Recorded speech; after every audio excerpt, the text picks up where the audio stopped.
की power 6x plus cos की power 6x upon sine square x into cos square x into D x, इसको हमें perform करना है।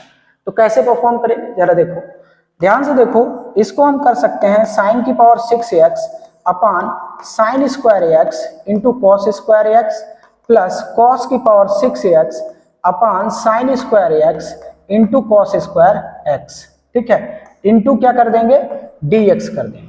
अब देखो यहाँ पे ये कितना आ जाएगा, ये बेसिकली साइन की पावर 4x अपान कॉस स्क्वायर एक्स बचेगा और प्लस यहाँ पे कॉस की पावर 4x अपान साइन स्क्वायर एक्स बच जाएगा इंटू dx। अब देखो ध्यान से कि ये कितना बनेगा, बेसिकली साइन पावर 4x है, नीचे कॉस स्क्वायर एक्स है, तो हमारे पास क्या रिजल्ट आएगा, बेसिकली रिजल्ट की अगर हम बात करें तो कितना बन जाएगा ये, एक तो हमारे पास tan स्क्वायर एक्स बचेगा, एक हमारे पास क्या बचेगा, tan स्क्वायर एक्स बचेगा और दूसरा जो है साइन स्क्वायर एक्स बच जाएगा, ठीक है। और यहाँ पे कितना बचेगा, यहाँ पे बचेगा cot square x into cos square x बचेगा, ठीक है, ओके।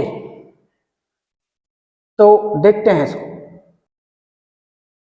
All right. तो देखो आगे हम कैसे इसको परफॉर्म करेंगे। तो ये बेसिकली कितना हो जाएगा, अगर हम देखें तो बेसिकली ये sign square x upon cos square x कितना होगा, tan स्क्वायर एक्स के बराबर, और जो है 1 अपॉन साइन स्क्वायर एक्स हमारे पास बच जाएगा, ठीक है, और प्लस यहाँ पे कितना हो जाएगा, कॉट स्क्वायर एक्स हो जाएगा और कितना बचेगा, कॉस स्क्वायर एक्स dx बच जाए, ठीक है। अब देखो इंटीग्रेशन tan स्क्वायर एक्स, यहाँ पे मैं साइन स्क्वायर एक्स को ब्रेक कर सकता हूँ किसमें, 1 minus cos square x plus यहाँ पे कॉट स्क्वायर एक्स है और इसको मैं ब्रेक कर सकता हूँ 1 minus sign square x into dx, ठीक है। अब आगे देखो कैसे परफॉर्म करेंगे हम लोग, ठीक है। ये बेसिकली हो जाएगा integration tan square x minus, अब ध्यान से समझना मेरी बात को, tan स्क्वायर एक्स में जब cos स्क्वायर एक्स का मल्टीप्लाई करेंगे तो बेसिकली हमारे पास सिर्फ साइन स्क्वायर एक्स बचेगा, कितना बचेगा, सिर्फ और सिर्फ साइन स्क्वायर एक्स बचेगा, कितना बचेगा, साइन स्क्वायर एक्स बच जाएगा, ठीक है। After that cot square x का मल्टीप्लाई करेंगे 1 में तो कॉट स्क्वायर एक्स बचेगा, ठीक है, और माइनस जो है जब कॉट स्क्वायर एक्स का साइन स्क्वायर एक्स में मल्टीप्लाई करोगे तो कितना बच जाएगा, माइनस कितना, कॉस स्क्वायर एक्स बचेगा, ठीक है, cos square x into dx। अब ध्यान से देखो ये बेसिकली बहुत जबरदस्त हो गया क्वेश्चन, देखो tan स्क्वायर एक्स और प्लस कॉट स्क्वायर एक्स यहाँ लिख लो, माइनस यहाँ देखो sign square x plus cos square x into dx हो गया। अब इसकी वैल्यू 1 के बराबर होती है, ये हो जाएगा, अच्छा tan स्क्वायर एक्स को भी हम ब्रेक कर सकते हैं, tan स्क्वायर एक्स को हम ब्रेक कर लेते हैं सेक स्क्वायर एक्स माइनस 1 में और कॉट स्क्वायर एक्स को कोसेक स्क्वायर एक्स माइनस 1 में, और माइनस कितना हो जाएगा 1, तो इंटू dx भी करना जरूरी है। आफ्टर दैट अगर हम देखें तो यहाँ क्या आ जाएगा, सेक स्क्वायर एक्स और प्लस कोसेक स्क्वायर एक्स और माइनस कितना हो जाएगा 3 इंटू dx।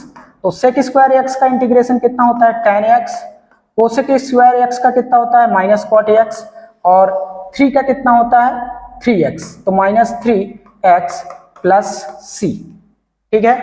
तो ये हमारा इंटीग्रेशन हो गया। अच्छा एक और मेथड हो सकता है, ये तो मेथड 1 है इसको परफॉर्म करने का, एक मेथड और है जिससे हम इसको डायरेक्टली परफॉर्म कर सकते हैं। तो ध्यान से देखो वो मेथड क्या है बेसिकली, ठीक है, वो मेथड क्या है जरा देखते हैं, ठीक है, इसका सेकेंड मेथड। तो अगर हम समझ लो मेथड 2 में इसको परफॉर्म करना चाहते हैं तो sine power 6x plus cos power 6x upon sine square x into cos square x into dx है। तो आपको पता होगा कि साइन की पावर 6 थीटा प्लस कॉस की पावर 6 थीटा ये बराबर होता है 1 minus 3 sine square theta into cos square theta के बराबर। इस पर्टिकुलर फार्मूले को जब हम यूज करेंगे तो बेसिकली ये बन जाएगा 1 minus 3 sign square x into cos square x अपान sine square x into cos square x dx के बराबर हो जाएगा। अब देखो यहां से हम क्या करेंगे, 1/sin² इंटू cos², ये किसके बराबर होगा बेसिकली, ध्यान से समझो, 1/sin² इंटू cos², ठीक है, माइनस इसमें जब डिवीजन करोगे तो केवल 3 बचेगा, ठीक है, इंटू dx।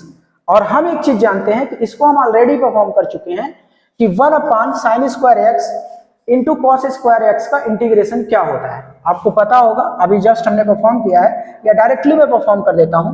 इंटीग्रेशन 1 की जगह हम लोग क्या सब्स्टिट्यूट कर सकते हैं, sin² प्लस cos², ठीक है, और नीचे हमारे पास कितना है, sin² इंटू cos², ठीक है, -3 इंटू dx।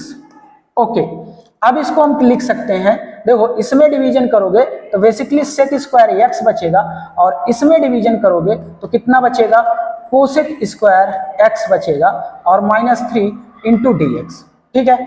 अब देखो sec² का मेरे को इंटीग्रेशन आता है, डायरेक्टली आता है, तो आगे इसको लिखने की जरूरत नहीं है। sec² का कितना होता है, tan x, और cosec² का -cot x, और -3 का कितना होता है, 3x, और प्लस c। तो आप देख सकते हैं कि दोनों मेथड में हमारे आंसर सेम है, tan x -cot x -3x, और ऊपर देखो यहाँ पे जो हमने इस मेथड से किया था तो उसमें भी रिजल्ट कितना आया है, tan x -cot x -3x, ठीक है।